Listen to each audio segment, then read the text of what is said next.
They lumbered as efficient and as quietly as they could with 3 horses and rough terrain serving as their trailblaze. After a half-hour later, they found a suitable place between some ridges, which gave a fairly clear view out to their adjacent inns and above the treetops to the lake. Darkness hurried quicker than they had hoped, but when they got under cover, Suzie saw another boat out on the lake, drawing nearer to the spot. Morgan couldn't see that far out, but he was able to see within the clearing, although vaguely. They were hidden well, even with the horses. Time went slowly and nothing much changed. Morgan wished he'd had his spyglass with him. Finally, the flickering of the flames within the clearing caught their attention. Yes, it was a bonfire. A big one. They decided together to leave the horses and move closer.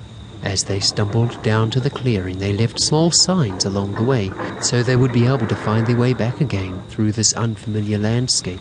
A snap of a branch here, a scratch on some bark there, subtle but able to be found again later. Morgan had his rifle, but most of his bullets were still back at the wagon miles away. He only had 4. He hoped he wouldn't need them. As they drew closer, they could pick the voices of shouting, singing, and shrill calling like a chant. It sounded as if there were more than 20 people in the clearing. Men, women, and even babies crying. Wolves howled off the waters. All the voices were blended with a steady beat of dirge-type drumming and the crackle and popping of a hot, hungry fire. They came closer still and were able to see between the trees the people. The light from the flames cast their eerie flickerings off the trunks and brush. Long, ebullient shadows stretched out all over, nearly laying their ghastly fingers on Morgan and his daughter. Their hearts choked up with a noticeable increase in tempo. Definitely thump, thump, thumping out a warning. There she is, Barbara. She is coming along to these pagan festivals. Why? Morgan felt a shock of disgust fill his mind. He watched her dance around the fire. She looked like a drunk, bumping into this druid or that one. Maybe she was. Very unlike her, though.